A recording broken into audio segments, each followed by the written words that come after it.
Wandami Bante. Ya. Bante, saya punya beberapa pertanyaan dan bukan pertanyaan. Yang pertama itu waktu hari Minggu itu kan Bante menyebutkan tentang penderitaan fisik. Kalau punya jasmani, punya fisik, sudah pasti akan mengalami sakit fisik. Terus di hari Sabtu juga Bante mengucapkan hal yang sama. Jadi premisnya kan kalau punya fisik sama dengan akan mengalami sakit fisik. Berarti kalau tidak memiliki fisik tidak ada sakit fisik. Ya, tidak ada penderitaan fisik. Betul. Terus selama ini kan saya sering mendengar disampaikan di berbagai ceramah dan sehari-hari pun saya merasa sudah menembusi pemahaman itu kan Bante. Jadi kalau ada sakit, oh iya memang sakit fisik ya seperti ini fisik karakteristiknya. Tapi terus saat malam, hari Minggu malam membacakan mendaras chanting, metta chanting, itu kan kita mengucapkan semoga saya bebas dari penderitaan jasmani. Nah itu mulai ada suara Bante. Bante kan tahu saya agak lain gitu ya. Ada suara di kepala saya, wah heal yang mustahil gitu kan. Apa? Heal yang mustahil karena nggak mungkin. Bante kemarin kan bilang kalau ada fisik pasti ada penderitaan fisik. Terus saya mulai ragu-ragu. Di kalimat berikutnya, semoga orang tua saya, saudara-saudara saya, guru saya, sanak saudara dan handi tolan bebas dari penderitaan fisik. Pengharapan yang sia-sia gitu kan. Semakin lama yang tadinya lirih semakin lantang gitu kan. Terus sampai kuti saya bingung sendiri gitu kan. Ini gimana ya? Kok sepertinya agak kontradiktif gitu antara yang disampaikan kemarin sama metta chanting. Wah, saya berpikir keras gitu kan nih. Terus mikir apa itu artinya, kalimatnya harus diganti.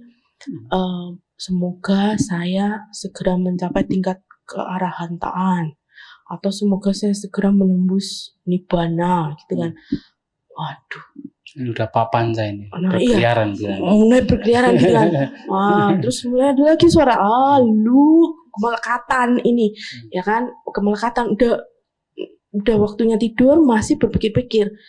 Ingat tadi Bante ngomong apa? Saat kemelekatan timbul, kekotoran batin timbul, saat itu juga sebenarnya muncul kesempatan untuk melenyapkannya gitu kan. Iya. Munculkan pasadi atau samadhi. Wah nggak bisa ini. Karena kalau nggak diselesaikan malam ini, besok jadi biji kicah gitu kan. Ragu-ragu.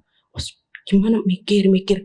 Harusnya apa kalimatnya diganti ya. Semoga saya segera mencapai kualitas jana tingkat tertentu sehingga tidak merasakan sakit fisik ya, atau diganti lagi via jalur prestasi, yaitu kelahiran di alam arupa Brahma. Nah kan nggak punya fisik, waduh tapi nanti repot, nggak punya telinga nggak bisa mendengarkan dhamma, ya toh, nggak punya hidung nggak bisa mengamati nafas, gimana mau melatih bawana, terus nggak punya tangan nggak bisa mengaturkan dana persembahan.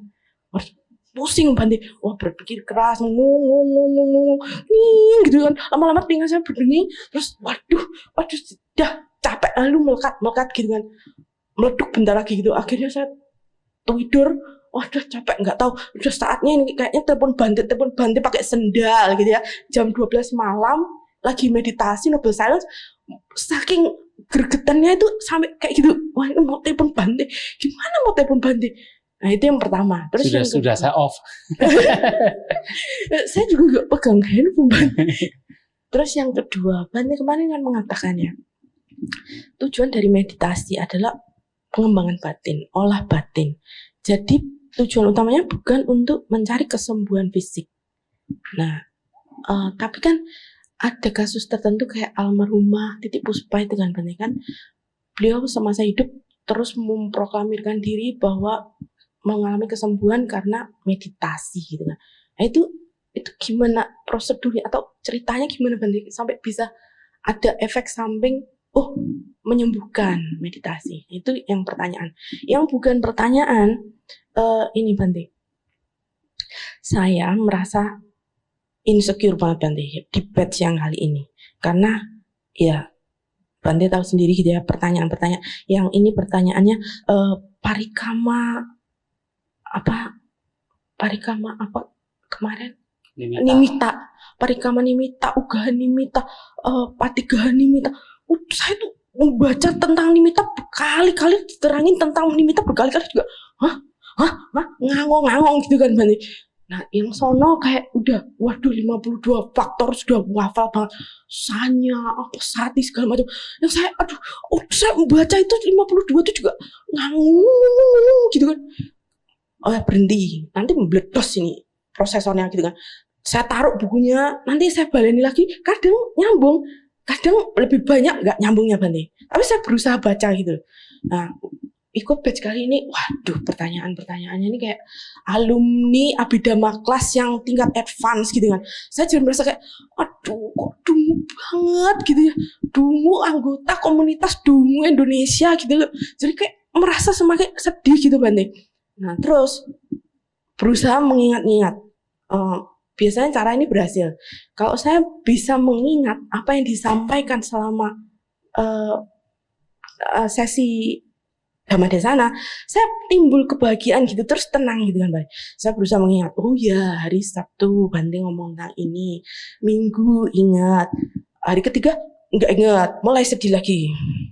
Hari keempat ingat, Bante cerita tentang buaya. Nah giliran gelak-gelak tawa ingat gitu kan.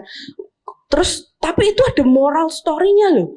Karena untung ya Bante waktu dengar suara biur itu, Bante nggak, itu hanya objek pendengaran sedang kontak dengan landasan indera pendengaran. Oh enggak, saya lari waktu itu.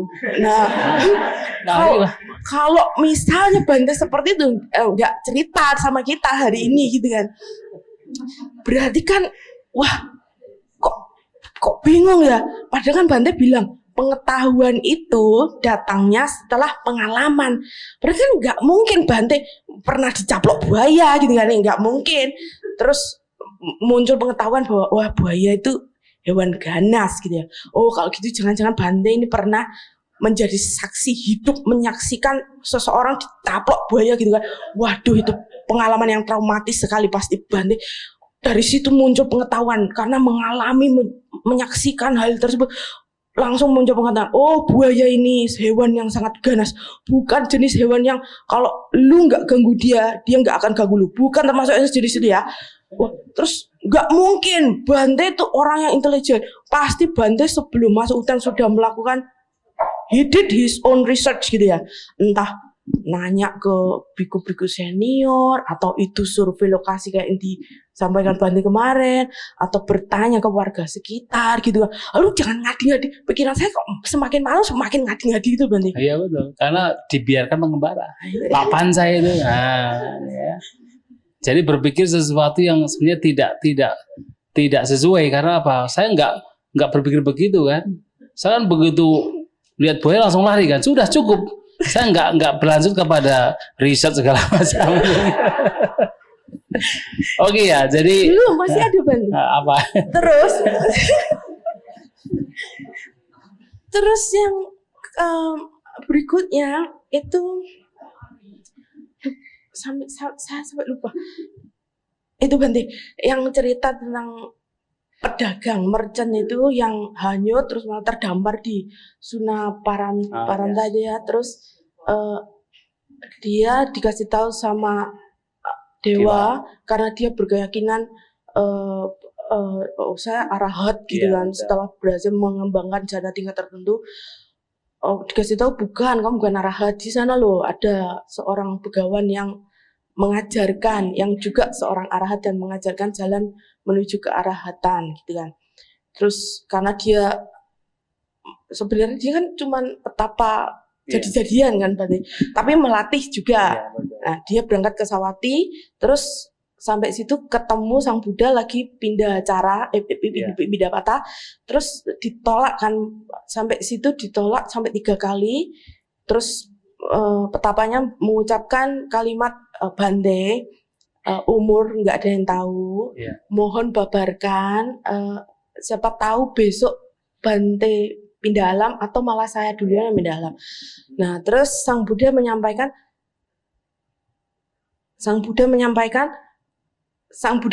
sampai situ saya nggak ingat Bante. Oh, Wah, gitu.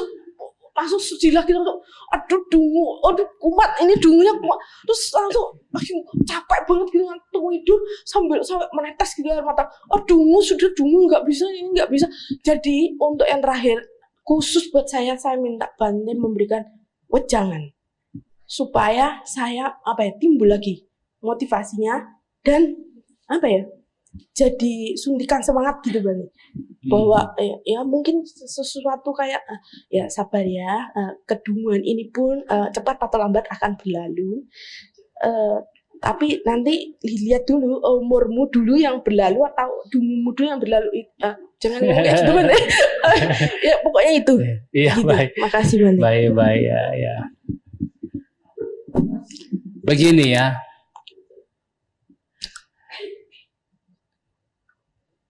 Kita dalam bermeditasi harus ingat, apapun bentuk pikiran yang mengembara dan berpikir-pikir, dan apalagi itu menimbulkan semacam kecapean sendiri, dan itu tidak akan ada akhirnya, itu harus segera dihentikan.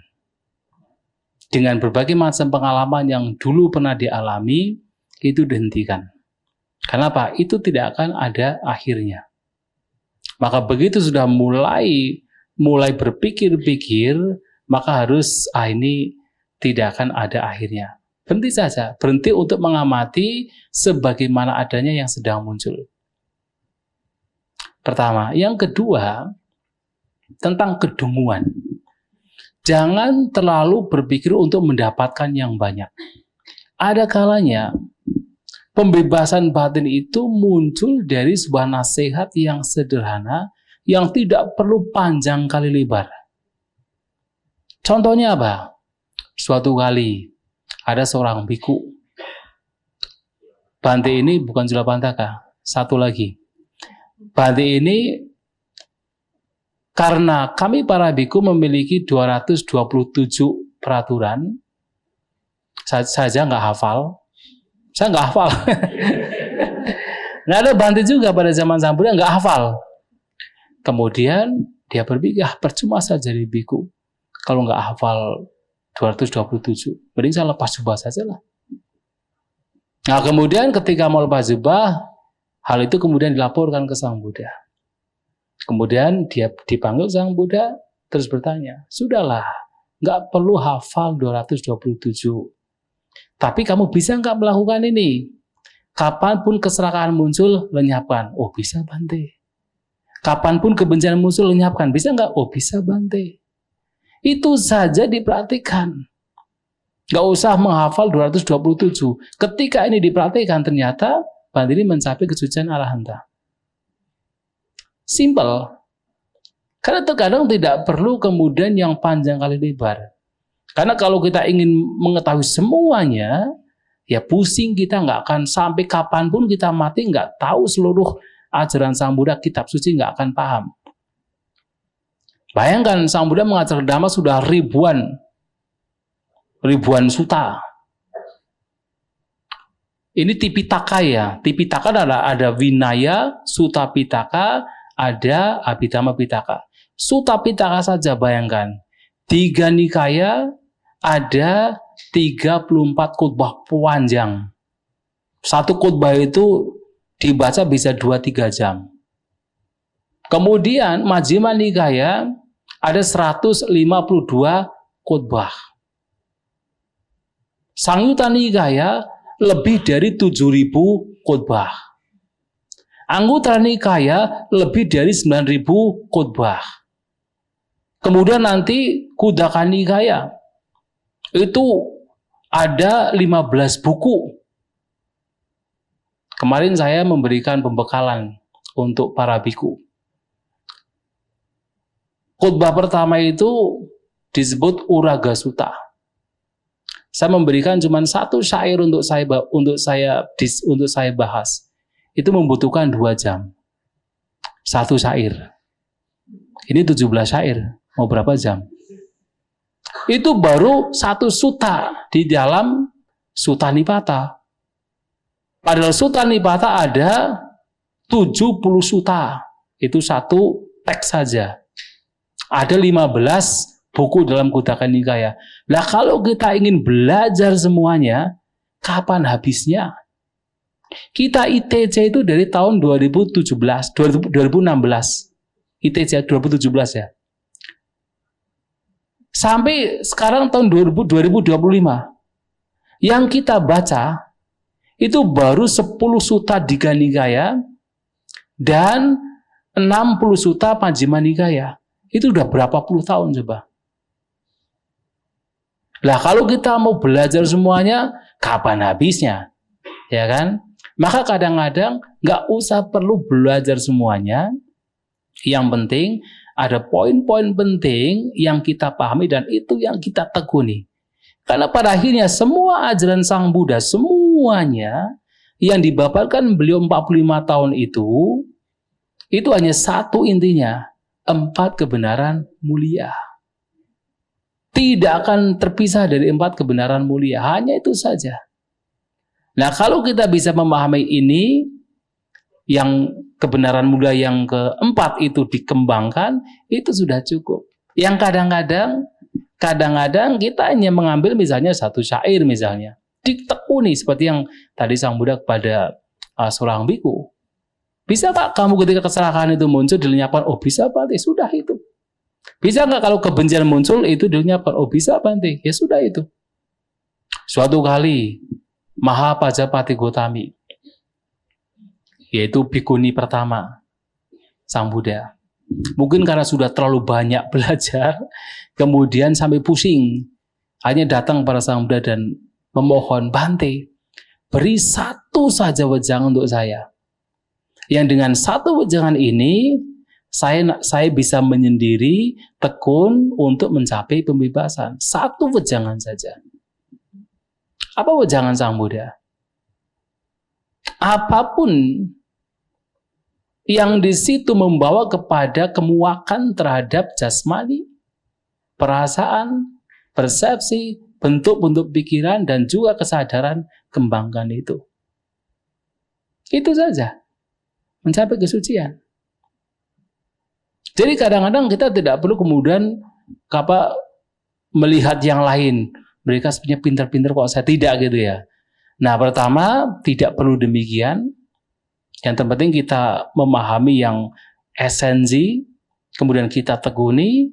Yang kedua, jangan membanding-bandingkan. Yang kemudian membuat kita menjadi down. Karena apa? Ini juga kotoran batin. Justru meditasi adalah bagaimana kita membawa batin untuk tidak membanding-bandingkan. Membawa batin untuk melihat bahwa semua fenomena ini hanya sekadar fenomena.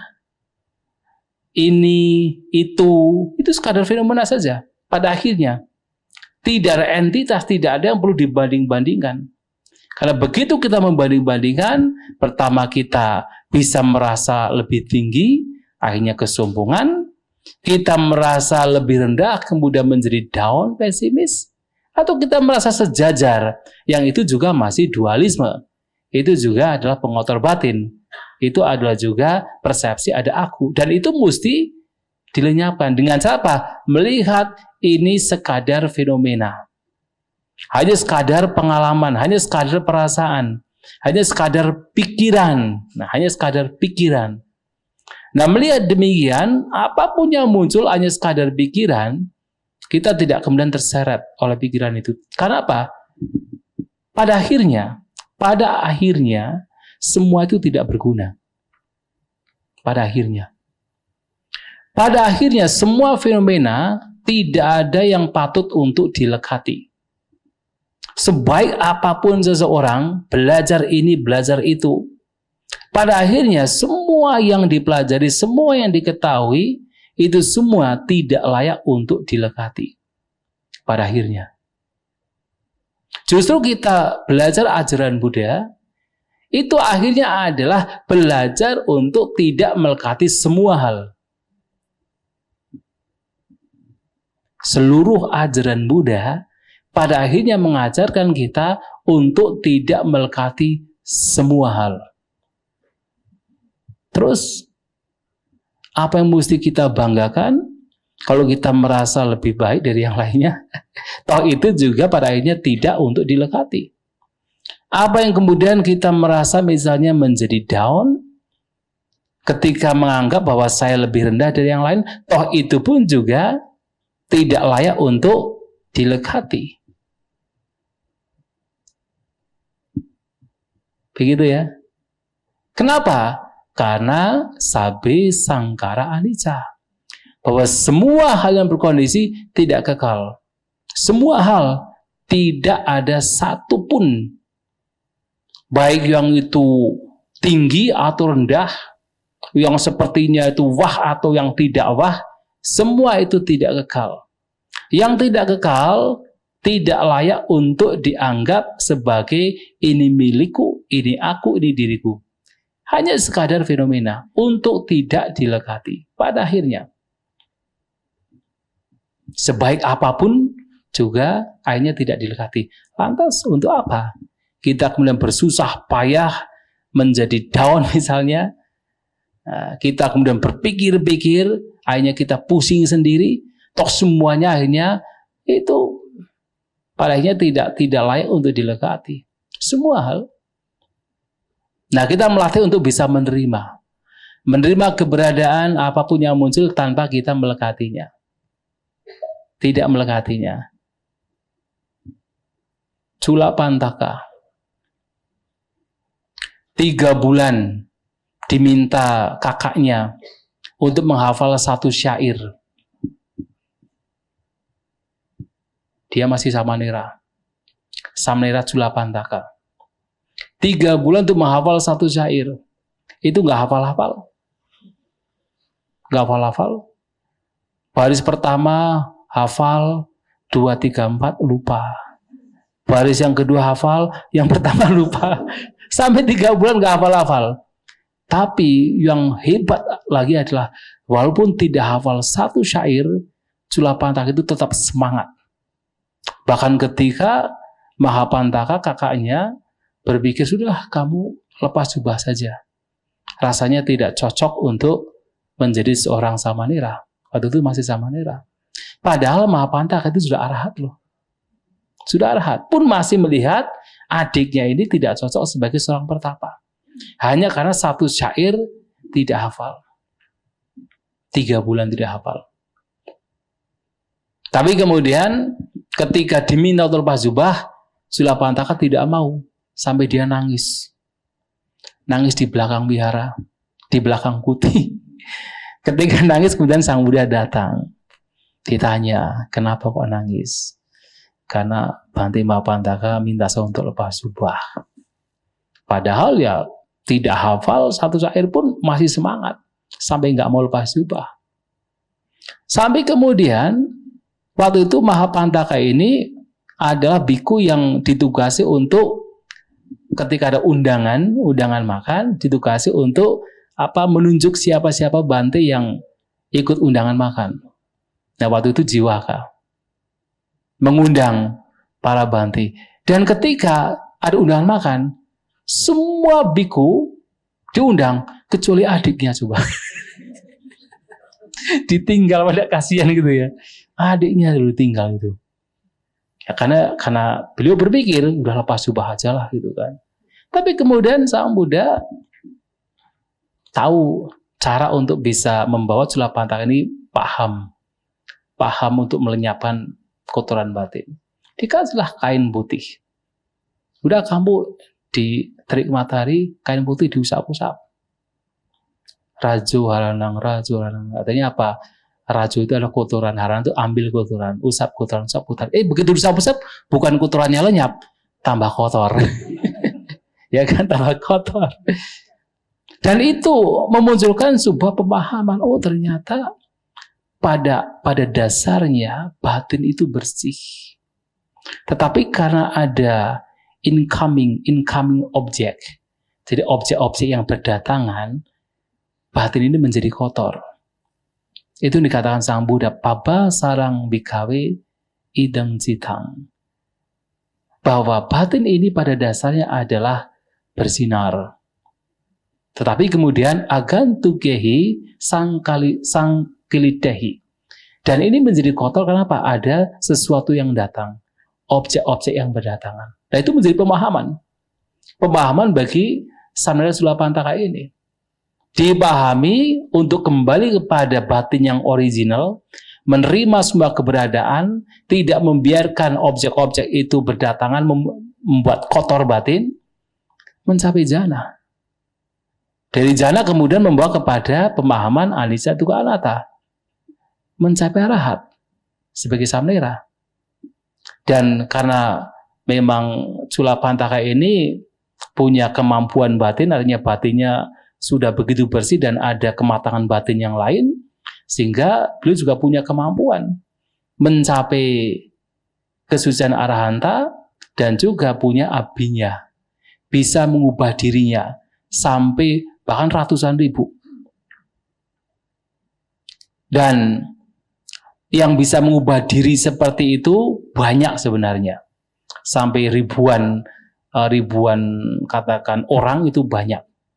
Tapi hanya satu yang bisa, yang hampir menyamai Sang Buddha, yaitu Sulapantaka. Biasanya kalau Bhante Mahamoggallana misalnya bisa mengubah dirinya sampai ribuan.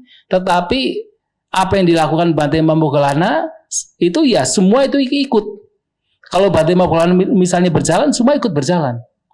Tapi Sulapantaka beda. Mengubah 1000 orang dengan posisi yang berbeda-beda. Ada yang sedang berjalan, ada yang sedang berdiskusi, ada yang sedang menyapu, ada yang sedang membersihkan jubah, berbeda-beda. Dan itu hanya bisa dilakukan oleh Sang Buddha.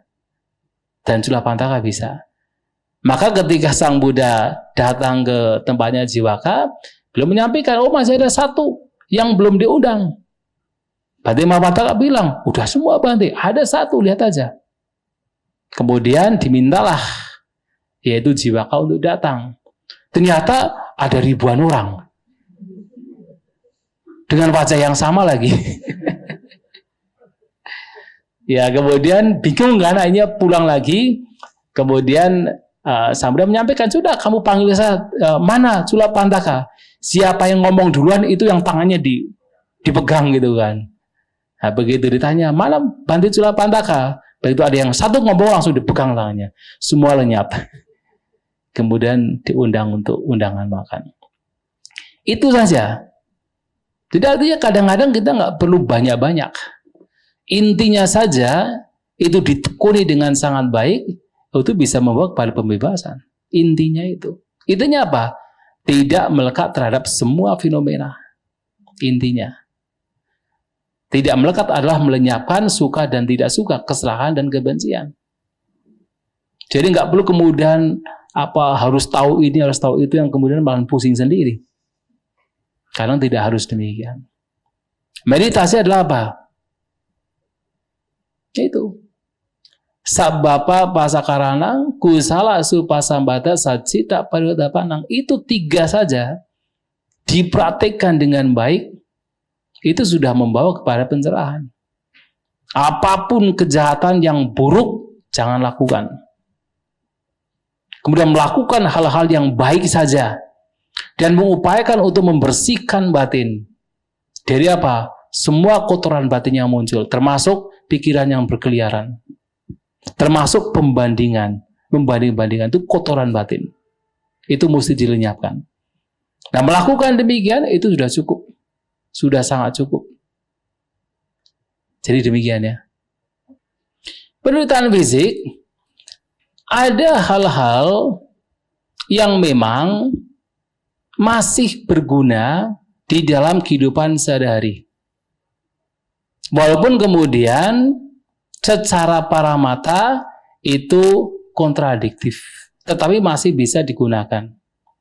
Misalnya apa? Memang tidak mungkin semua orang bebas dari derita fisik. Tetapi ketika kita berharap semoga dia bebas dari derita fisik, itu membuat kita bahagia. Karena harapan itu harapan yang baik. Itu pemikiran yang baik. Itu pemikiran cinta kasih.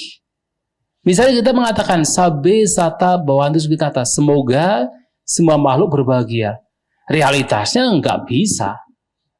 Semua makhluk berbahagia nggak bisa kan. Tetapi dengan harapan demikian, itu membuat pikiran kita itu menjadi happy. Kenapa?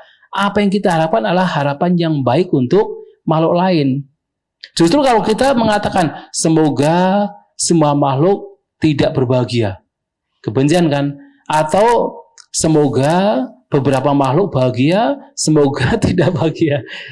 Kan itu menjadi penderitaan bagi kita kan? Itu pikiran yang buruk kan? Tapi dengan kita semoga semua makhluk berbahagia, walaupun realitasnya nggak mungkin, tetapi itu harapan yang baik. Dan hal-hal itu masih sangat baik dalam konteks tertentu. Maka tidak kemudian dicampur adukan dengan realitas. Ya memang realitasnya adalah selama punya fisik nggak mungkin bebas dari sakit. Maka untuk bebas dari sakit ya harus mencapai alam Brahma. Pun juga arupa Brahma yang tidak ada sakit, tidak ada fisik kan. Memang realitasnya demikian. Tapi harapan untuk memberikan kebahagiaan atau harapan agar yang lain berbahagia itu sesuatu yang sangat baik. Karena di situ adalah pengembangan cinta kasih, pengembangan kasih sayang. Itu mesti dilakukan. Seperti misalnya apa? Atta itu nggak ada. Itu hanya ciptaan pikiran kita. Nggak ada kan? Tetapi secara konvensional, kesepakatan, itu harus digunakan. Kita harus menggunakan kata saya, kamu, mereka, engkau harus digunakan. Karena secara konvensional itu dibutuhkan. Malahan kalau kita menggunakan istilah yang sebenarnya real, orang nggak akan paham. Bante Santasito, ini waktunya makan ya. Ya nanti Pancakanda mau ke toilet dulu.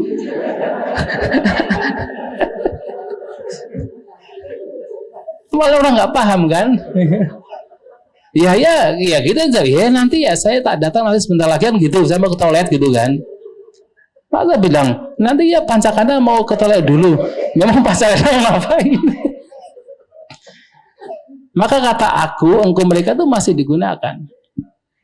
Jadi ada kebenaran yang konvensional atau kesepakatan yang itu dibutuhkan, memang ada kebenaran yang paramata.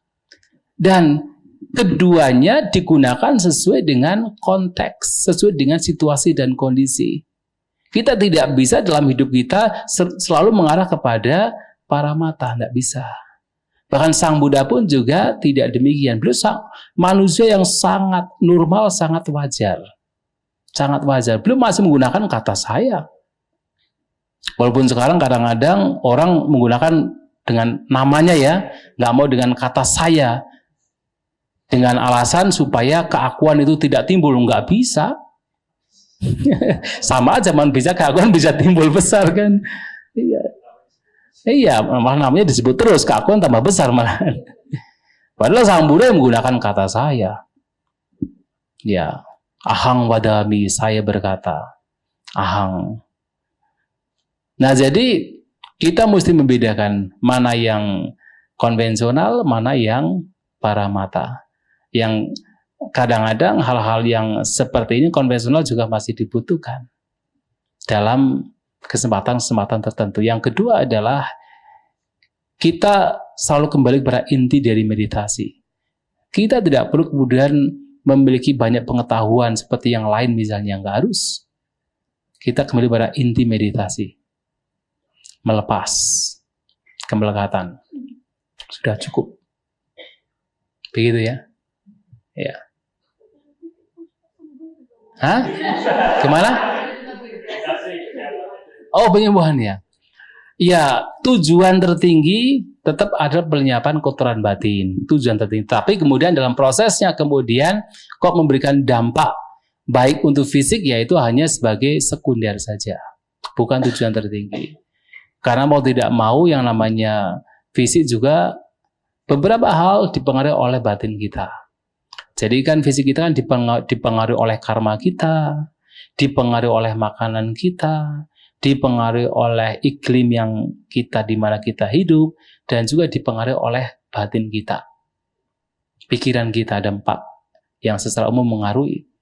Maka ketika batin itu baik, memungkinkan fisik juga menjadi lebih sehat.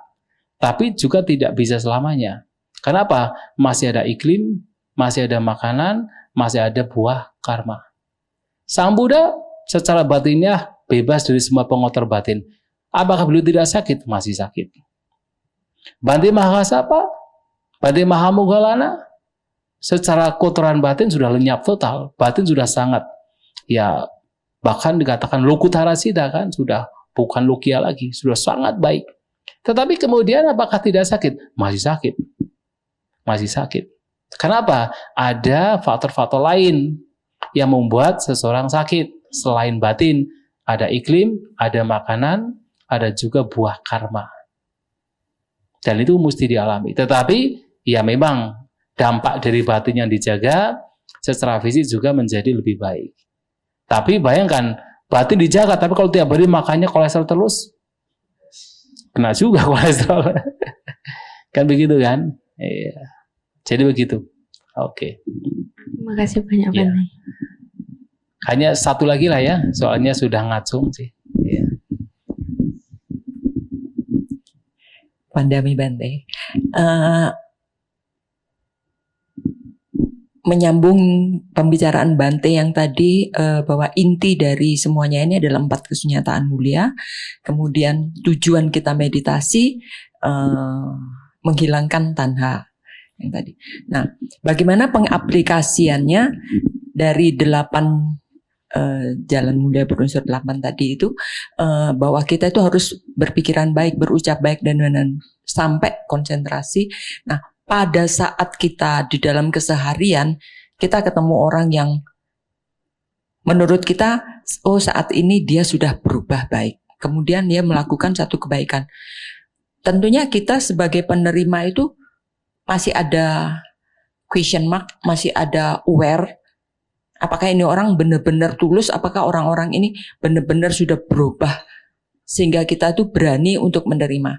Jadi saya teringat ceritanya tentang si kodok yang membantu menyeberangkan kalajengking yang akhirnya disengat karena dia memang sudah terlahir sebagai kalajengking, ya sudah memang dia tuh insting naluraninya dia untuk menyengat. Nah itu seperti tadi gitu, gimana? Ya, hanya saja kan kalajengking beda dengan manusia. Ya kan, artinya kalau kalajengking memang sudah ibaratnya pakai insting kan, sulit untuk berubah, bahkan tidak bisa berubah untuk menjadi lebih baik. Tapi kalau manusia kan bisa berubah. Ya kan, manusia asalkan dia boleh dikatakan normal, itu pasti bisa berubah. Manusia bisa berubah. Sebodoh apapun kalau dia mau berjuang, berusaha, pasti bisa pandai. Sebodoh apapun dalam hal misalnya dhamma, kalau dia mau melatih batinnya, asalkan latihannya itu lurus, benar, pasti ada perkembangan. Manusia bisa berubah. Justru kita telah sebagai manusia, kenapa? Kita punya kemampuan untuk bisa berubah. Dan itu adalah kesempatan kita. Sehingga telah sebagai manusia itu sangat sulit karena itu. Karena kita bisa mengubah katakan nasib kita, mengubah arah hidup kita dengan perjuangan, dengan usaha. Masalah nanti kemudian dia berubah lagi, misalnya ada seseorang ya sudah kelihatan kok berubah lagi, itu juga wajar. Karena memang apa? Ya manusia juga berubah-ubah. Tetapi yang jelas kan, dalam kita berasosiasi dengan orang lain, siapapun itu, baik untuk senantiasa melihat dari sisi baiknya, sisi positifnya. Suatu kali Bante Sariputta ya menyampaikan nasihat kepada para biku. Bagaimana seseorang bisa melenyapkan kebencian? Lihat sisi baik orang tersebut. Mungkin orang tersebut melakukan kejahatan. Cobalah lihat satu saja perbuatan baik dia. Apakah berkenaan dengan perbuatan ucapan atau perbuatan jasmani? Lihat satu saja kebaikannya. Ingat itu kebaikannya. Karena kan membuat kita benci adalah ketika ingat kejelekannya, keburukannya. Maka muncul kebencian. Tapi kalau kita mampu ingat kebaikannya, satu saja yang diingat, oh dia masih baik kok. dia masih melakukan hal yang baik. Oh, dia pernah misalnya berdana, oh dia pernah bermeditasi, oh dia pernah membantu orang lain. Nah, ingat kebaikannya, tidak melihat keburukannya, kebencian itu akan lenyap. Bahkan seandainya dikatakan setelah diingat-ingat kok tidak ada kebaikan sama sekali, tidak pernah melakukan kebaikan, seluruh ucapannya yang diketahui semua buruk, seluruh perbuatannya yang diketahui semua buruk, tetap kita tidak ada alasan untuk membencinya. Lihat, itu seperti kita melihat seorang pengemis. Mengapa?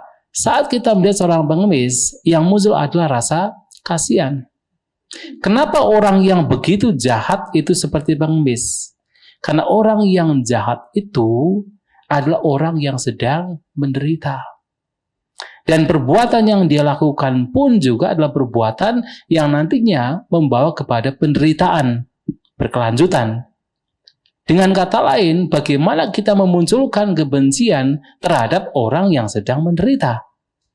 Seperti bagaimana kita memunculkan kebencian terhadap seorang pengemis yang sedang menderita. Nah, kalau kita mampu berpikir demikian, maka kebencian tidak akan muncul. Maka lihat kebaikannya, atau kalaupun ternyata tidak ada kebaikan sama sekali, lihat bahwa itu orang sedang menderita. Cara lain adalah dengan cara apa? Ya, cara bahwasanya ya bahwa kita kan memiliki karma masing-masing, ya kan? Kita hidup dengan perbuatannya masing-masing. Kalau kita berasosiasi dengan orang lain, muncul kebencian, itu kan sebenarnya penderitaan kita sendiri. Kita seperti membuat karma baru yang nanti membuat kita jauh menderita. Justru dengan mungkin berasosiasi dengan orang yang mungkin tidak sepaham, atau katakan berbeda pendapat, yang secara umum menimbulkan kebencian, justru itu adalah kesempatan. Kesempatan bagaimana kita melatih batin kita untuk memunculkan penerimaan, tidak memunculkan kebencian. Karena kalau kemudian kita memunculkan kebencian, seperti kita itu membuat karma buruk yang baru. Dan itu tidak akan pernah berakhir. Tidak akan pernah berakhir. Jadi jangan dikira kalau kita itu membenci orang lain, dalam kehidupan yang akan datang kita tidak bertemu, maka akan terus bertemu. Oh iya, jadi kalau kita itu membenci orang lain, itu akan terus bertemu dalam kehidupan mendatang. Kan ada cerita ya, cerita mengenai yang ada seorang wanita punya suami, dia mandul, bahkan dia awalnya minta suaminya untuk menikah lagi kan. Ternyata wanita barunya atau istri barunya itu hamil. Tapi setelah dia hamil, istri tuanya malahan menjadi iri. Sampai 3 kali itu menggugurkan. Di ketiga kalinya, istrinya tahu. Istri mudanya tahu bahwa istri tuanya menggugurkan. Wah, dia marah sekali. Dan sebelum dia mati, pokoknya nanti kalau saya meninggal, saya akan menjadi yakini untuk membunuh anak-anakmu. Ternyata dia meninggal jadi harimau betina. Sementara yang istri tuanya ini jadi rusa. Nah, kemudian rusanya punya anak, harimau makan terus. Kemudian si rusa ini balas dendam, nanti kalau saya meninggal, nanti gantian saya makan. Ternyata dia meninggal, rusanya meninggal, jadi kucing. Nah, harimau meninggal, jadi ayam. Terus begitu sampai kemudian ayam itu terlahir sebagai yakini, sedangkan kucingnya terlahir sebagai seorang wanita pada zaman Sang Buddha. Itulah kemudian ketika yakini ini mau memakan anaknya perempuan ini, dia lari ke wihara bertemu dengan Sang Buddha. Sang Buddha mengajarkan, kebencian tidak akan pernah berakhir bila dibalas dengan kebencian.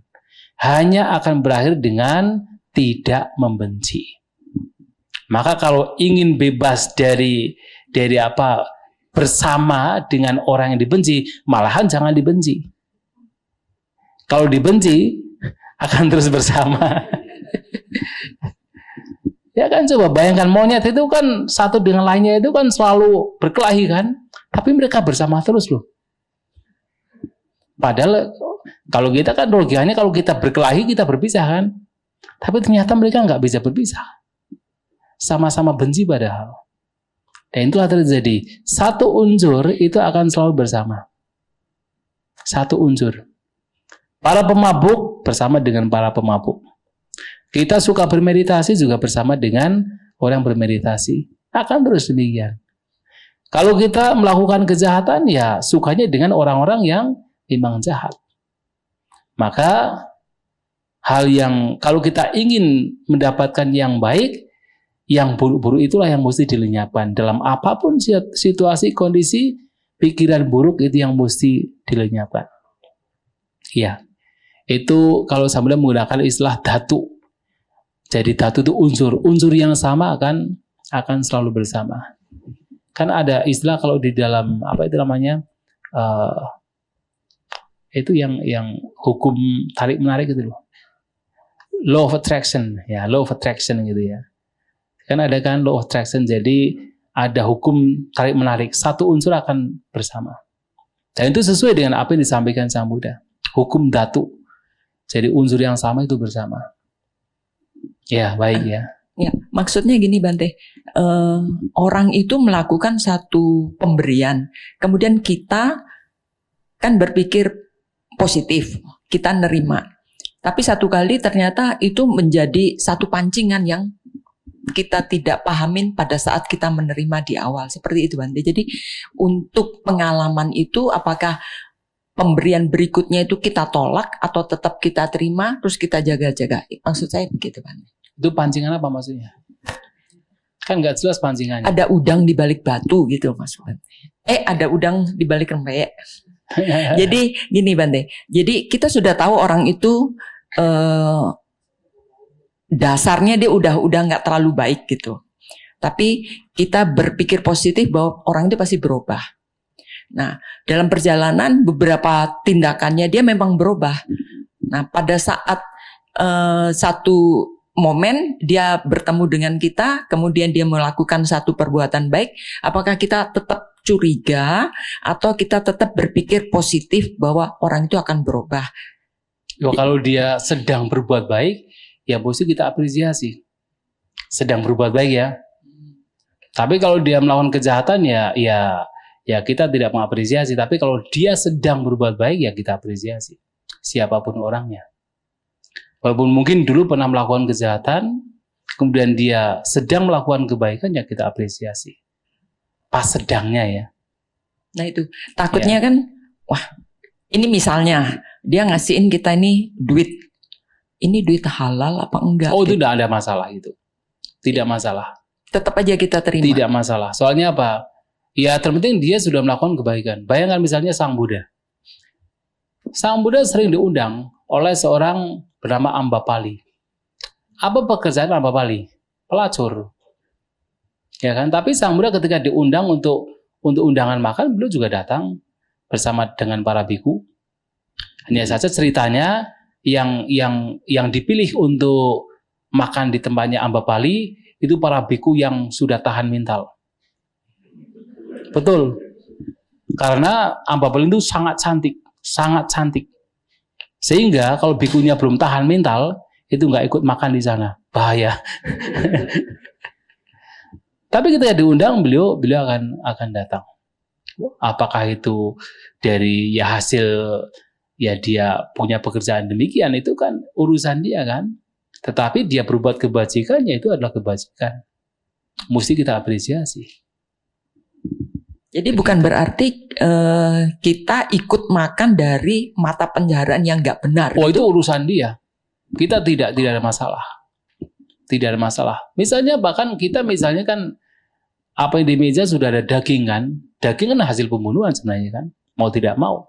Tetapi kan ketika kita hanya makan tanpa memunculkan kebencian, tanpa memunculkan katakan kita menyuruh ya orang untuk membunuh, itu kan ya kita tidak ada masalah. Kita tidak membunuh, kita tidak melakukan kejahatan. Yang melakukan kejahatan adalah yang membunuh. Ya sebenarnya mengetahui itu akan menjadi guilty saja. kita melihat sendiri, kemudian kita mendengar binatang itu sedang dibunuh. Ya, kalau kita ikut makan, biasanya akan memunculkan guilty, memunculkan rasa bersalah gitu kan. Makanya itu kan dilarang kalau begitu. Nah, sekarang begini Bante. Jadi masyarakat pun sudah tahu kalau orang ini koruptor gitu misalnya. Dan si anak ini tahu, bapak gue koruptor nih. Tapi gue disekolahin sama dia, gue dikasih makan sama dia. Jadi gimana tuh sih karmanya dari si anak penerima? Tidak masalah. Yang bikin karma buruk itu adalah si koruptornya, bukan istri, bukan anaknya, bukan. Kecuali kalau anak istrinya kemudian ikut ngompori, itu bagus itu bagus, itu baru dia ikut berbuat jahat. Pernah suatu kali ada seorang Brahmana Dhananjani. Dulu Brahmana ini punya istri yang punya sada yang baik. Tapi meninggal, dan ketika istrinya baik, dia pun juga baik. Tapi kemudian ketika punya istri baru ini tidak punya keyakinan, tidak punya sada. Dia pun juga berbuat kejahatan, termasuk suka korupsi. Karena Dhananjani itu adalah juga salah satu penasihat dari Raja Pasenadi, suka korupsi. Kemudian itu dibicarakan sama para biku ya. Ini kenapa Dhananjani kok dulunya baik sekarang berubah gitu kan. Akhirnya suatu kali Bhante Sariputra memberikan nasihat kepada Dhananjani. Nasihatnya adalah bahwasanya ketika kamu melakukan kejahatan, itu bukan istrimu yang nanti mendapatkan keburukan, bukan anakmu, tapi kamu sendiri yang mendapatkan keburukan. Untuk apa? Karena kan dia beralasan, saya melakukan ini demi anak dan istri. Tapi ternyata kenyataannya yang berbuat kejahatan itu hanya dia, bukan anak dan istrinya. Maka nanti secara hukum karma, dia sendiri yang akan menerima buah perbuatan jahatnya, bukan anak istrinya. Jadi anak istri tidak berimbas. Tidak berimbas, karena kan dia hanya sekadar menerima, kecuali kalau tadi ngompori atau ikut menyetujui perbuatan jahat orang tuanya atau ayahnya. Baru kemudian dia ikut dalam konteks menyetujui, artinya dia melakukan kejahatan juga. Tapi kalau dia sekadar hanya makan, kan memang tugas berumah tangga, kan tugas kepala rumah tangga untuk memberikan penghidupan anak istri. Begitu. Tapi kalau dia menyetujui, dia ikut ngompori, yaitu ya termasuk ikut melakukan kejahatan.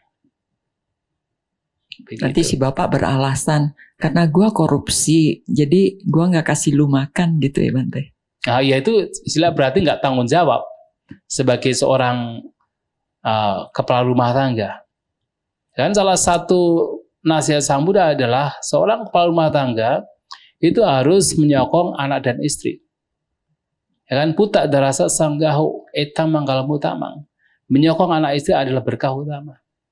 Dan kalau dia tidak melakukan demikian, ya itu bukan sudah dia korupsi, kemudian dia tidak menyokong anak istri, tambah jahat lagi.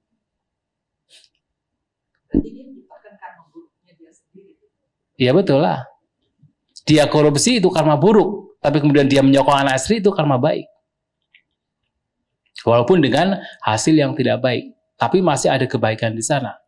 Karena dia juga memberi juga. Walaupun kemudian tidak murni, karena kan kemurnian sebuah dana akan menjadi sangat murni ketika si pemberi juga baik, si penerima juga baik.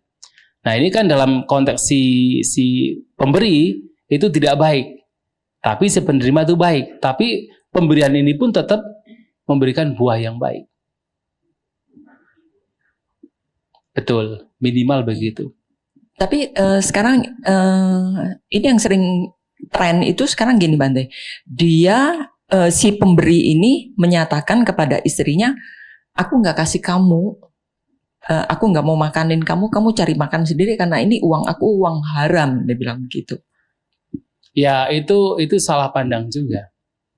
Salah pandang itu sebagai seorang suami, salah satu apa yang disampaikan Sang Buddha itu harus menyokong anak istri. Sigalo Wada Sutta, nasihat Sang Buddha kepada pemuda Sigala. Salah satu adalah tugas kepala rumah tangga, suami terhadap istri. Salah satu tugasnya adalah juga memberikan penghidupan untuk istri. Kemudian tugas orang tua terhadap anak, juga memberikan penghidupan terhadap anak. Tapi kalau kemudian tidak mau menyokong anak istri, yaitu termasuk orang yang tidak bertanggung jawab. Dan itu sesuatu yang tidak baik. Kadang-kadang kita harus berpikir bahwa hukum karma ini jangan dimain-mainkan. Orang kan kadang-kadang berpikir, udah itu karma-karmamu sendiri, saya karma-karma saya sendiri, kan begitu ya. Padahal tidak, justru dengan kita paham hukum karma, justru kita akan semakin termotivasi untuk melakukan kebaikan. Kebaikan dari mana dulu? Yaitu dari orang yang paling dekat. Baru kemudian keluar. Nah, hukum karma adalah untuk membuat kita termotivasi untuk melakukan kebaikan. Bukan kemudian untuk melegitimasi. Karmaku sendiri, karmamu sendiri. Bukan demikian. Tapi justru adalah untuk membuat kita termotivasi untuk melakukan kebaikan. Begitu. Kita memahami hukum karma. Baik, terima kasih Bante. Ya, sudah jam 9-nya. Ini malam terakhir Bante ekstra. Ekstra Bante, ekstra. Ya, gimana? Didi Lakhana. Apa? Trilakhana dengan 4 kebenaran itu sama. Karena ketika berbicara dukkha itu nggak akan dipisahkan dari anicca dan anatta. Yatha nicang tang dukkang. Apapun yang tidak kekal itulah dukkha. Dan apapun yang tidak kekal dan memberikan dukkha itu tidak patut untuk dianggap sebagai ini milikku, ini aku, ini diriku, anatta. Maka dukkha tidak bisa berpisah dari anicca dan anatta. Sehingga kita berbicara dukkha pasti berbicara anicca, berbicara anatta juga. Maka tilakana itu bagian dari kebenaran Arya yang pertama. Betul. Ya. Oh, para mata itu artinya ya itu yang dijadikan. Kenapa? Cetasika rupa, ya ini bara juga, tetapi cetasika rupa itu dikatakan sebagai paramata dhamma, itu karena itu bisa digunakan sebagai objek meditasi. Ketika itu digunakan sebagaimana adanya, rupa sebagai rupa, cita sebagai cita, cetasika sebagai cetasika, tanpa menyertakan di sana individu atau makhluk. Melihat itu sebagai fenomena, maka itu bisa dijadikan sebagai objek meditasi. Dan karenanya disebut sebagai paramata dhamma. Nah, sehingga dalam yang tadi definisi, dalam setiap fenomena, itu ada 3, maka yang sebenarnya itu, yaitu yang bawah sadana, itu adalah yang paramata dhammanya. Yang 2 lainnya hanya sebagai alat komunikasi. Dibutuhkan, tetapi hanya sebagai alat komunikasi. Sementara dalam praktik meditasi itu adalah realnya.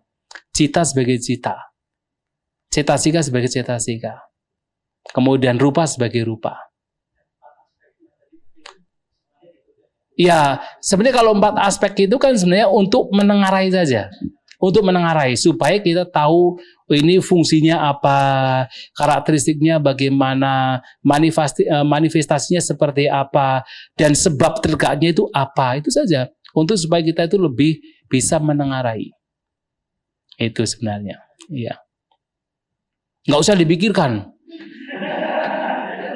Nggak penting juga sebenarnya, nggak penting. Yang penting lenyapkan keserakahan, kebencian, sudah itu cukup. Yang lainnya nggak penting. Iya.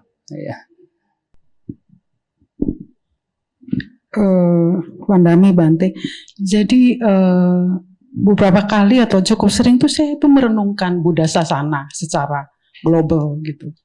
Begini, mungkin dulu Bante pernah berceramah atau saya membaca gitu. Saya lupa momennya. Di Sri Lanka kalau nggak salah ada seorang Bante yang seorang praktisi tingkat tinggi, bisa jadi beliau seorang anagam atau seorang arhanta. Sedemikian rupa sehingga mungkin Bante yang cerita, beliau tidak pernah keluar dari kuti. Beliau jarang keluar dari kuti beliau. Ketika beliau keluar, kalimat yang beliau ucapkan adalah jangan buang-buang waktu. Pertanyaan saya sederhana, apa ada sesosok manusia seperti ini di Sri Lanka masih, Bante? Itu satu. Apa Bante pernah bertemu atau apakah Bante pernah bertemu seseorang yang bertemu dengan beliau? Bagaimana rasa pengalaman bertemu dengan seseorang seperti beliau? Sebentar, yang kedua Bante. Ketika Bante jeda kuliah dan Bante pergi ke hutan untuk berlatih meditasi di Wihara Wirahutan, saya sempat juga merenung-renung. Itu Bante ada guru di hutan-hutan itu. Bagaimana atau gimana Bante ketika mengalami ketika hendak sharing pengalaman itu, apa ada teman seiring atau ada biku senior? Dua pertanyaan itu Bante. Anumodana sebelumnya. Iya. Ya mungkin dari saya ceritanya ya. Iya, betul. Iya, jadi memang ada seorang Bante. Saya itu waktu itu dari tahun 2004 itu sudah sering ke hutan. Setiap liburan, bahkan di awal liburan tahun 2004 itu 6 bulan itu di hutan, karena kebetulan waktu itu liburnya lama. Salah satunya adalah ada demo. Kesempatan saya. Nah, kemudian dari tahun 2024, kemudian ada seorang guru meditasi. Bahkan beberapa kali sudah datang ke Indonesia. Recently juga, datang ke Indonesia. Cuman saya nggak bisa menemui beliau. Nah, tahun 2006 kepala wihara hutan tersebut meninggal. Kemudian digantikan oleh kepala wihara lain.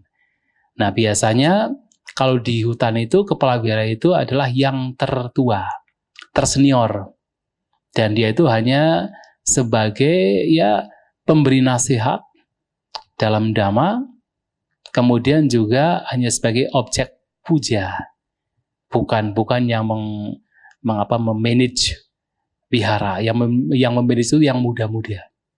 Yang tua itu seperti misalnya Bante Kanto itu hanya sebagai objek puja. Yang memanage yang muda-muda itu kalau tradisi hutan gitu kan. Nah, tetapi ini adalah Bante yang paling senior waktu itu. Diganti oleh Bante yang paling senior. Pas kebetulan tahun 2006 juga saya pas liburan ke sana lagi. Nah, Bantenya sudah diganti dengan Bante baru ini. Dan biasa kalau di hutan itu nanti jam 6 sore itu ada chanting. Jadi sepanjang hari, biasanya jam 3 pagi bangun, sepanjang hari meditasi paling kita pindah patah. Kemudian nanti jam 6 malam kita chanting, dan setelah selesai chanting bersama-sama kemudian pergi ke kuti kepala wihara untuk memberikan namaskara. Dan biasanya pasti ada wejangan dhamma. Nah, waktu itu memang bagi saya luar biasa sekali, karena wejangan dhammanya itu sangat mengena, membuat kita tuh betul-betul termotivasi. Bahkan pada waktu itu sampai air mata saya keluar, karena terlalu bahagianya gitu kan mendengarkan wejangan dhamma beliau. Kemudian setelah keluar, terus saya tanya ke para Bante, itu Bante dari mana? Karena saya pikir Bante ini dari wihara lain, jauh gitu kan. Karena saya tidak pernah melihat. Selama 2 tahun bolak-balik nggak pernah lihat. Nah, ternyata mereka bilang, oh ini Bante dari wihara ini, di hutan ini loh. Kok saya tidak pernah melihat?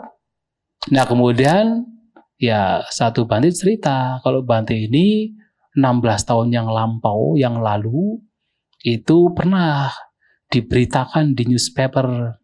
Jadi ceritanya itu ada umat dari Kolombo yang dia seorang jurnalis, berbincang-bincang dhamma dengan Bante ini, kemudian menulis artikel di koran gitu, yang isinya adalah bahwa zaman sekarang pun juga masih ada seorang Sotapanna, merujuk pada Bante ini. Nah, Bante ini kan seorang praktisi, bukan seorang yang show off. Jadi begitu ada newspaper begitu, malahan beliau berpikir, udah, saya tak tinggal di Kuti saja, tidak kemana-mana. Dan itu dilakukan 16 tahun. Betul-betul dikatakan seorang Bante yang hanya bicara 1-2 patah kata dalam 1-2 tahun. Dan ketika makan itu hanya makan, ya tentu makan sekali kalau di hutan kebanyakan. Dan itu di kapia yang mengantarkan. Dan beliau hampir tidak pernah keluar 16 tahun. Makanya saya 2 tahun bolak-balik nggak pernah lihat. Padahal sebenarnya setiap hari, setiap pindah patah saya lewat depan Kutinya. Tapi saya nggak pernah lihat. Makanya saya pikir Bante di tempat lain.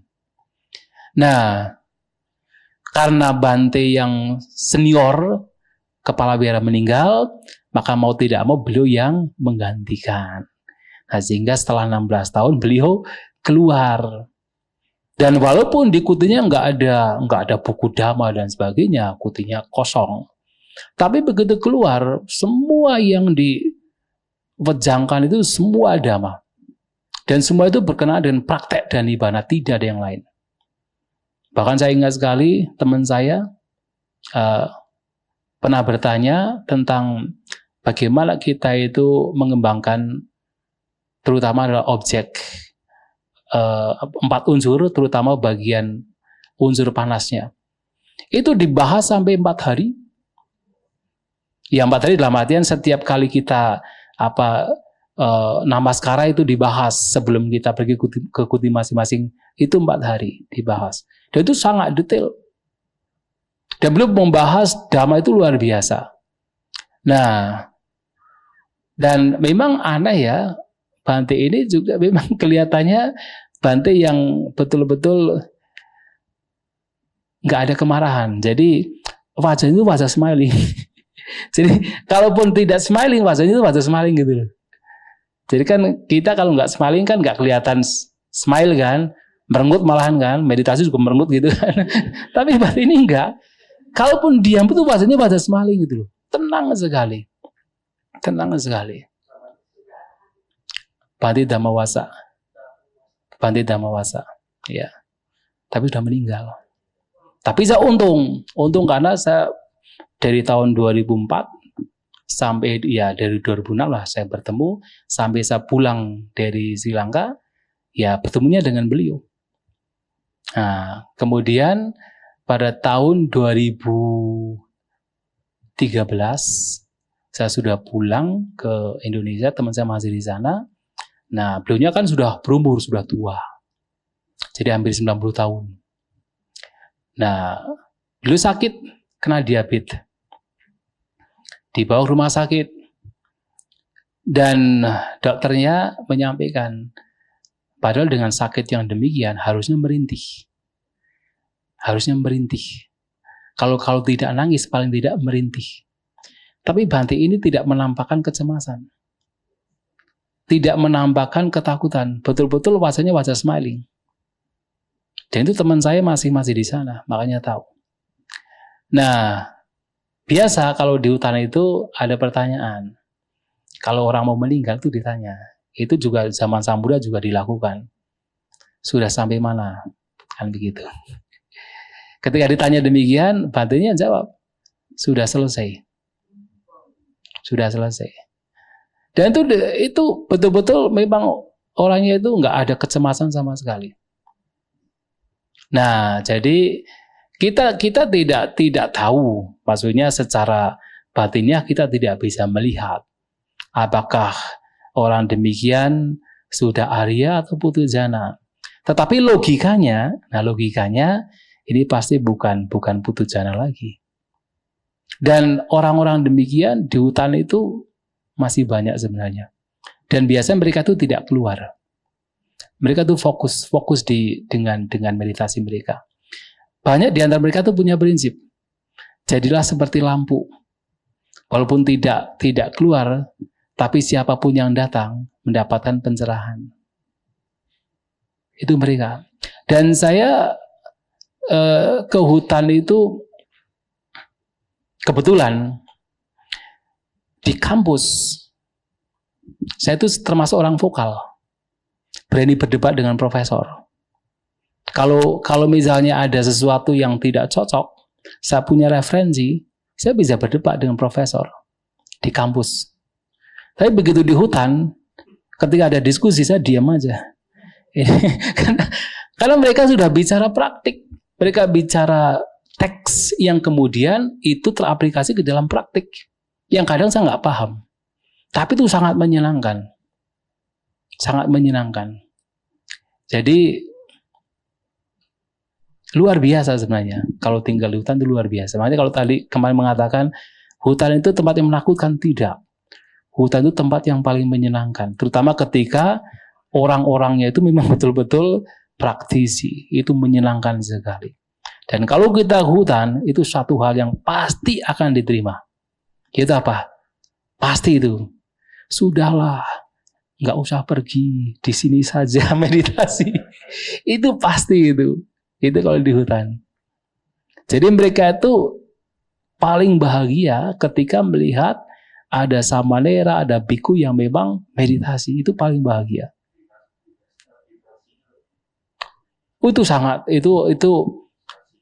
Jadi karena mereka itu praktisi ya. Jadi apapun yang mereka sampaikan itu mengena sekali. Kan itu kan muncul dari sebuah ketulusan. Muncul dari pengalaman mereka, ketulusan mereka itu mengena sekali. Itu beda sekali memang sih.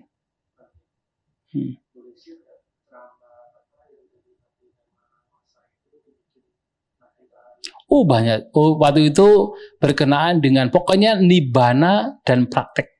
Bahwa tujuan kita mempraktikkan dhamma itu adalah untuk pencapaian nibbana. Itu intinya di situ. Banyak sekali. Karena waktu itu saya kebetulan 3 bulan. Pas awal tahun 2006 itu 3 bulan di sana dan setiap malam dapat pajangan.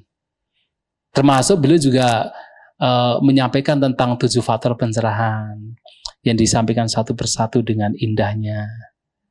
Kemudian salah satunya yang juga sering beliau sampaikan adalah tentang bahwa kita itu mempraktikkan dhamma itu tidak hanya hari ini saja. Sekarang kita bisa bersama praktek dhamma dengan baik, itu juga sudah praktek yang kehidupan yang lampau. Jadi berbahagialah bahwa kita itu sudah bersama dalam dhamma yang itu bukan sesuatu yang mudah. Dan itu sudah sangat dipastikan kita sudah praktek bersama dalam kehidupan yang lampau. Kenapa? Sesuatu yang istimewa itu tidak muncul tiba-tiba. Itu pasti muncul dari yaitu sebab-sebab yang sudah istimewa di masa lampau. Itu yang sering beliau sampaikan juga. Dan saya percaya. Percaya gitu ya. Tidak melihat tapi percaya. Dan ada beberapa buku yang demikian. Nah kalau sekarang, apakah ada Bante yang betul-betul kita bila mengatakan 100% praktek dhamma? Masih ada. Memang tidak banyak tapi masih ada. Terutama ketika mereka punya kesempatan tinggal di hutan. Karena sudah nggak ada pekerjaan lain. Kalau sudah di hutan, mau tidak mau meditasi. Beda-beda.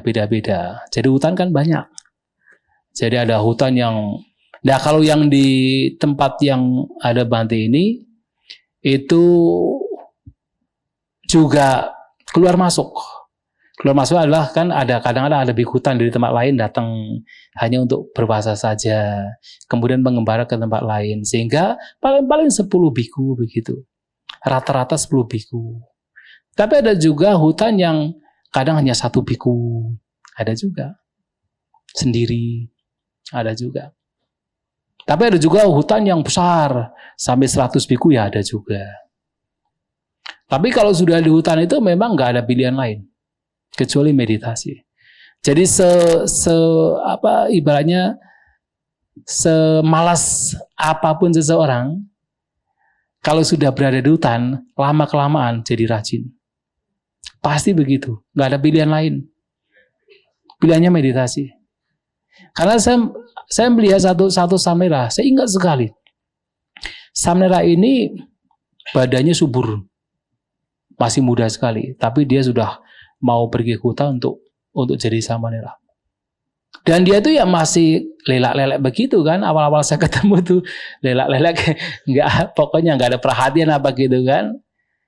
Nah kemudian sampai ini juga ketika meditasi ngantuk terus begitu. Tapi lama kelamaan, saya sering datang ke hutan dan bertemu juga lama kelamaan. Itu jadi mantap juga meditasinya. Ya kita lihat dari secara fisik ya. Kita lihat dari batinnya, nggak bisa lihat dari batinnya. Tapi secara fisik aja, itu sudah mantap. Nggak ada ngantuk, tegak, kelihatan tenang. Padahal awalnya itu lelak-lelek. Tapi lama-kelamaan hilang juga. Maka Sang Buddha pernah menyampaikan, ketika beliau melihat ada seorang siswa beliau meditasi dengan tenang di pinggir jalan, itu nggak akan dipuji. Kenapa? Karena sebentar kemudian pasti terganggu. Tapi ketika melihat ada siswa beliau meditasi di hutan dengan ngantuk, mengangguk-ngangguk, tetap akan dipuji. Kenapa? Sebentar kemudian dia akan tenang. Dan itu terjadi kalau tinggal di hutan. Makanya tinggal di sana sebulan 2 bulan saja sudah mengalami pengalaman yang luar biasa dalam pengembangan batin. Saya membayangkan mereka yang sudah berpuluh tahun dengan jalan yang lurus, bukan jalan yang menggok gitu ya. Pasti luar biasa sekali. Itu pasti. Ibaratnya kalau kita ngerasakan lah paling datang ke sana 3 bulan, balik, hilang lagi. Nanti 6 bulan muncul lagi, balik, sisanya sedikit, hilang lagi. Itu sudah luar biasa sekali. Apalagi ini yang sampai puluhan tahun dengan jalan yang lurus. Intinya satu, jalannya lurus. Itu pasti berkembang kalau sudah di hutan. Tapi kalau jalannya melenceng ya, kalaupun di hutan juga tetap melenceng. Malahan bisa tambah melenceng. Tapi kalau jalannya lurus, orangnya normal, kemudian yang dibicarakan dhamma, jalannya lurus, pasti berkembang. Ketika yang dibicarakan tidak menyimpang dari dhamma, dan itu yang kemudian dipraktikkan, kita bisa melihat praktek bhante tersebut, ibaratnya 24 jam untuk meditasi, itu pasti berkembang. Apalagi kalau sampai sudah puluhan tahun di sana, pasti berkembang. Logikanya, orang-orang demikian ya memungkinkan sekali. Bukan putu jana. Logikanya. Walaupun kita hanya berlogika. Hanya atas dasar percaya. Bukan melihat. Itu ya. Kepingin lah. Hah? Iya iyalah. Saya kepingin lah. Di Indonesia pusing. Iya. Iya.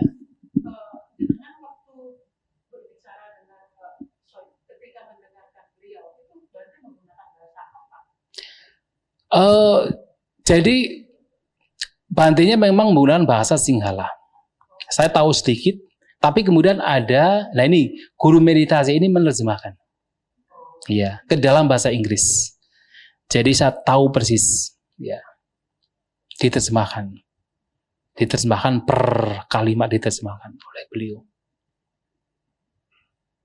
Ya kalau di Sri Lanka enak sih enaknya, maksudnya banyak mereka yang bisa bahasa Inggris. Sebenarnya kalau di dalam 40 objek itu menggunakan istilah Vipassana. Tidak ada istilah nibbana di sana, Vipassana. Jadi ketenangan batin itu menjadi objek batin yang tenang itu. Tetapi memang di dalam khotbah pertama Majjhima Nikaya itu adalah Mula Pariyaya Sutta. Di sana ada pernyataan bahwa seseorang hendaknya melihat nibbana sebagai nibbana, tetapi tidak memunculkan persepsi aku sebagai nibbana atau nibbana milik aku.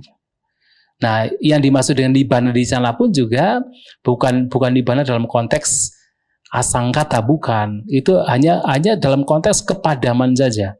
Karena arti nibbana artinya padam. Jadi ini hanya persepsi tentang kepadaman. Persepsi tentang nibbana, bukan nibbana aslinya. Bukan asli nibbananya. Tapi hanya persepsi tentang nibbana. Kita mempersepsikan, kita membayangkan tentang nibbana. Itu saja sih. Bukan nibbana yang asli. Karena nibbana yang asli ya itu menjadi objeknya hanya pada saat magga dan pala. Objeknya adalah nibbana. Tapi dalam konteks yang disampaikan di Mula Pariyaya Sutta misalnya itu hanya sebagai persepsi. Kan kita bisa mempersepsikan tentang nibbana walaupun tidak nyata. Ya kan? Karena apapun yang kita persepsikan itu bukan nibbana walaupun kita mempersepsikan nibbana. Tenang, kosong, padam kan begitu kan. Tapi itu sebenarnya bukan nibbana. Cuman kan ada persepsi demikian. Iya. Ya ada kalanya komunikasi masih dibutuhkan walaupun bukan aslinya. Untuk bisa membawa ke sana. Ya konvensional itu.